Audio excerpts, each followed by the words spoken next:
আসসালামু আলাইকুম সবাইকে। রাত বাজে প্রায় 1 মিনিট কম 12টা। বাগান প্রেমীর নতুন মালির বারান্দা বাগানের একটা ভিডিওতে আপনাদের স্বাগতম। এগুলো আমার সামনে হচ্ছে কিছু কর্জেট গাছ, বীজ থেকে করেছি আমি।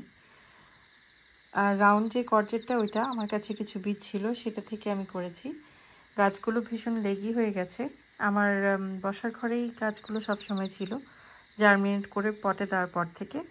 তো এগুলোকে যেটা আমি করব, একটু টুয়াইন দিয়ে বেঁধে দেব। তো এখন রাত 12টায় আমার এটা কাজ, কারণ আমি ভাবছিলাম যে করব করে করা হচ্ছে না, আর বাইরে আর কয়েকদিন পরে দিতে হবে, এখনই দেওয়া যাবে না। যে একটা কাজ আমি একটু আগে আমি করেছি, এই যে পাতাগুলো, প্রথম 2টা পাতা আমি প্রতিটার পাতাগুলো এরকম ছিঁড়ে দিয়েছি। এরকম 3-4টা পাতা আসলে নিচের পাতাগুলো ছিঁড়ে দিলে উপরের পাতাগুলো জোর পায়।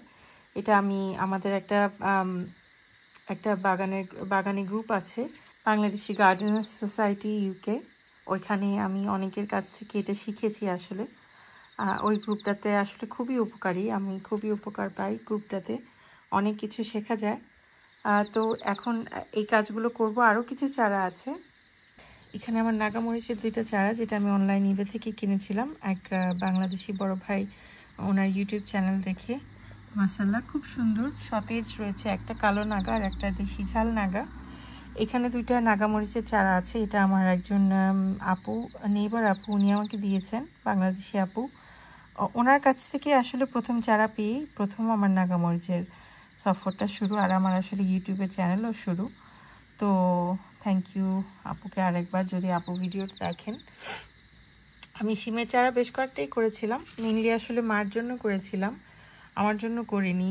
কারণ আমি বলেছিলাম যে এই বছর আসলে আমি ভেবেছিলাম কিছুই করব না করে বলে করে ফেলেছি।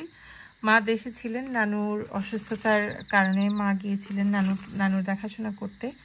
তো তখন আসার পরে মার হাতে আর সময় ছিল না আসলে কোনো চারা করবেন।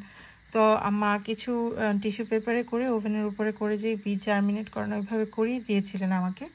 তারপরে আমি এরকম চারা করেছি। তো আমি 4টা-5টা রেখেছিলাম, 3টা তার মধ্যে মানে চারা এরকম ভালো মতো হয়েছে। তারপর দেখেন এরকম রয়ে গেছে, 2-1টা পাতা কুকড়ে আছে, জানি না আসলে এরকম কেন হয়েছে এগুলোতে, বাট ঠিক আছে আলহামদুলিল্লাহ। তো এই 3টা আমার বারান্দা বাগানে লাগিয়ে দেবো, বাকিগুলো আমি আম্মুকে দিয়ে দিয়েছি। আম্মু সেদিন বলছিলেন যে তোমার লাগলে আরও নিয়ে যাও, বলেছি আমি আসলে শিম অত লাগাবো না, কারণ বারান্দায় বরকত হয় না। লাউয়ের বীজ অনেকগুলো করেছিলাম, অনেকগুলো জার্মিনেট হয়েছিল, কিন্তু পটে দেওয়ার পরে বের হয়নি, শুধু এই একটাই আমার বেঁচে আছে। এখানে আরেকটা আছে আসলে, এই যে পেছনের ওইটা একটা লাউয়ের চারা, তাও বীজটা একদম পাতার মধ্যে লেগেছিল, আমি টেনে হেঁচড়ে ছিঁড়ে দিয়েছি যে ওটার জন্য বড় হচ্ছে না। এখানে এটা একটা কর্জেটের চারা। সামনে যেগুলো, এগুলো হচ্ছে প্যাটিপ্যানের চারা, প্যাটিপ্যান কুমড়া। এটা অনেকটা কর্জেটের মতো, কিন্তু দেখতে ইয়েলো বা গ্রিন কালার হয়। আর আমি যে ভ্যারাইটিটা কিনেছি, আমি আসলে 2টাই কিনেছিলাম, ইয়েলো আর গ্রিন 2টাই।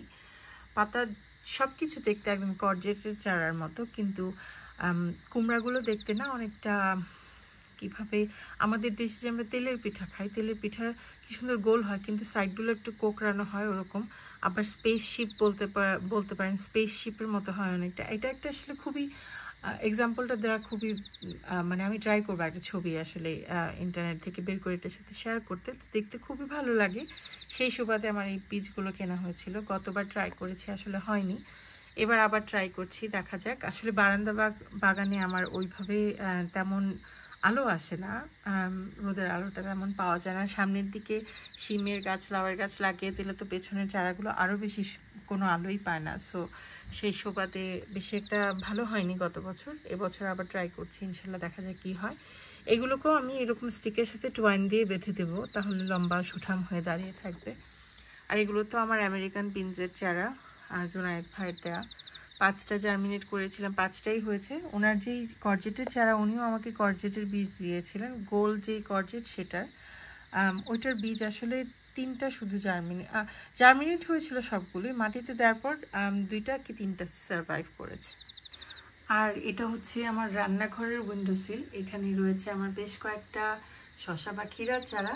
আর এটা আসলে একটা হানিডিউ মেলন, সেটার চারা একা একা বীজ জার্মিনেট হয়েছিল, তো আমি চারা করে ফেলেছি। দেখা যাক, ট্রাই করব। আরও কিছু আছে আমার বারান্দায় রাখা, ওগুলো তো এগুলোকে আমি এরকম টয়েন দিয়ে বেঁধে দিয়েছি। সেম আমি যে পাটের যে দড়িগুলো সেগুলো দিয়ে খুবই, আমি যে যখন বেঁধেছি এরকম খুবই হালকা, মানে এগুলো সুগার চলাচল যেন করতে পারে গাছের চারার কাণ্ডগুলো দিয়ে, সেই ব্যবস্থাটা রেখেছি।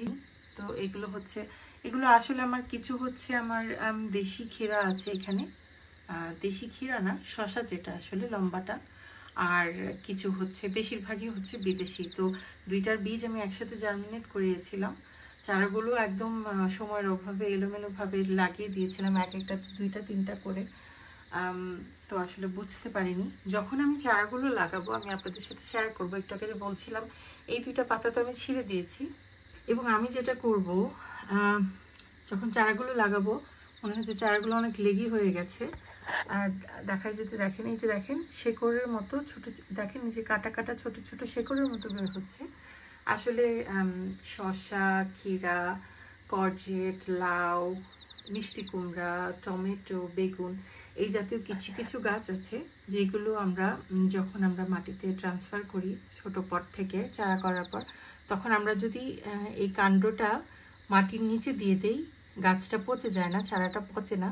তো আমি যেটা করব, যেহেতু চারাগুলো একটু লেগি হয়ে গেছে, পাতাগুলো ছিঁড়ে দিয়েছি, আমি যখন মাটির তলায় দেবো আমি এই পর্যন্ত অ্যাটলিস্ট মাটির নিচে দেব, যেন চারাগুলো লেগি হয়ে না থাকে। ইনশাল্লাহ ঠিক থাকবে। আগেও এরকম করেছি, কোনো অসুবিধা হয়নি। আপনাদের সাথে আপডেট শেয়ার করবো ইনশাল্লাহ যখন লাগাবো। আর এখানে পাশেই আছে আমার পুঁই শাকের চারাগুলো।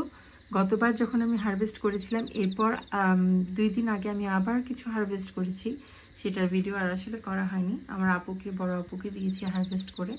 মাশাআল্লাহ দেখেন খুবই সুন্দর লাগে, মানে পুঁই শাকের পাতা দেখতে এত ভালো লাগে, এরকম একদম চকচকে, মনে হয় যে একদম এটা একদম রসালো, একদম যেটা বলে প্রতিটা পাতা।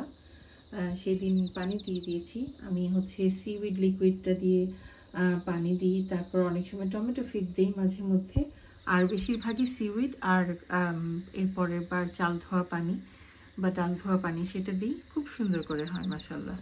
তো এই যে আমার চারাগুলো, এখন এই কাজগুলো সেরে ফেলবো। তো আজকে আমার ভিডিওটা এই পর্যন্তই। আশা করি আপনাদের কাছে ভালো লাগলো। আর ইনশাল্লাহ যখন এগুলো আমি মাটিতে ট্রান্সফার করব আপনাদের দেব। আমার ফ্যামিলির জন্য, আমার গ্রিন ফ্যামিলির জন্য, আমার চারাগুলোর জন্য অনেক দোয়া করবেন। আপনাদের জন্য অনেক দোয়া রইল। আসসালামু আলাইকুম।